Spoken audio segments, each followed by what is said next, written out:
Ini sedikit mengenal ilmu arud.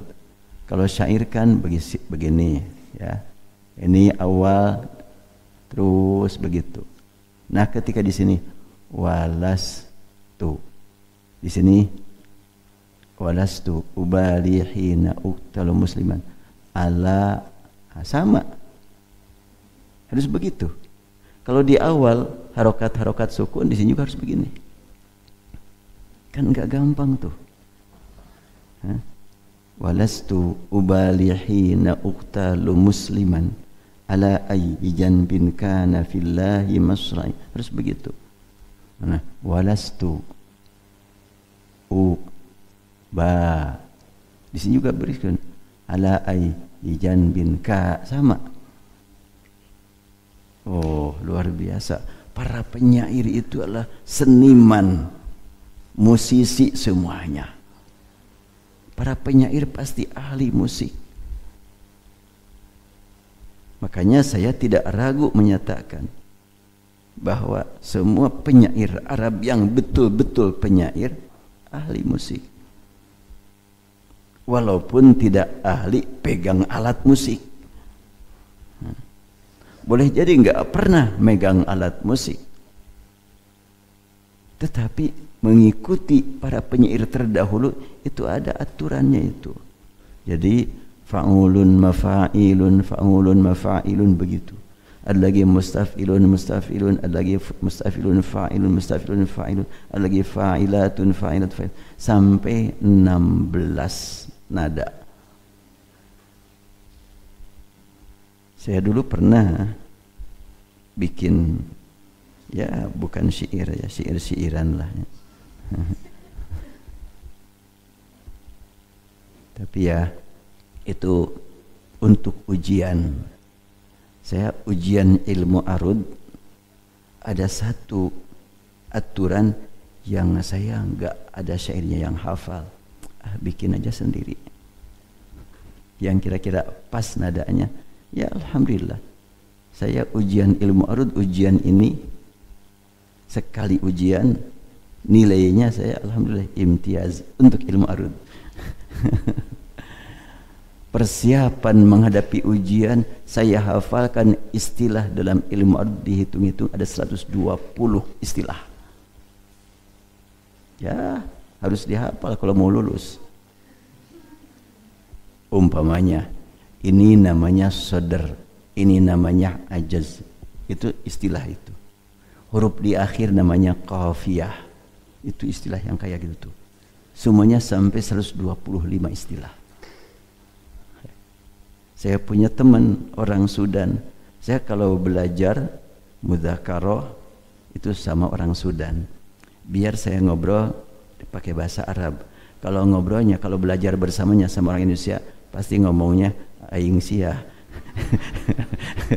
Ya, tapi kalau pakai dengan orang Arab kan ya pakai bahasa Arab. Itu saya dulu begitu. Cuma ada pengalaman yang agak unik ya.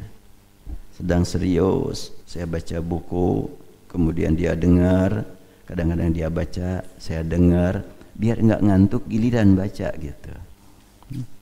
Tiba-tiba ada yang manggil dari luar. Saya lihat ke jendela kan gitu. Panggilannya kan full katanya kan. Manggil saya kan full gitu.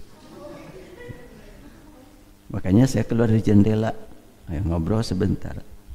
Setelah itu orang Sudan nanya, itu manggil kamu dengan full? Iya, saya bilang. Dia ketawa kan. Kenapa? Karena kalau full panjang, full artinya kacang. Jadi saya dipanggil kacang. Tapi kalau full itu artinya kalau full artinya cabe. Jadi saya kadang dipanggil cabe, kacang. Tega nian di kau. Kan orang Indonesia kadang kan begitu ya. Abdurrahman Dul, coba. Jauh amat dari Abdurrahman menjadi Dul gitu. Syamsuddin Udin gitu.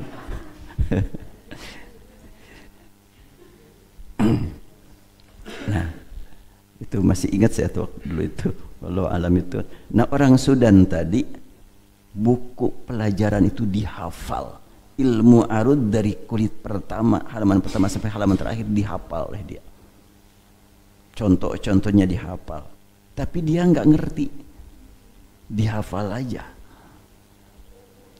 Pas ada ujian adalah tatbik atau praktek, dia nggak mampu.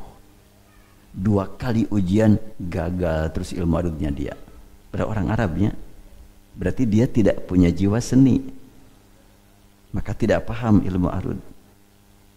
Saya bukan orang Arab, diberi oleh Allah nikmat paham. Mungkin sedikit ada jiwa seni barangkali saya ya. Ya ada. Makanya saya menikmati gitu.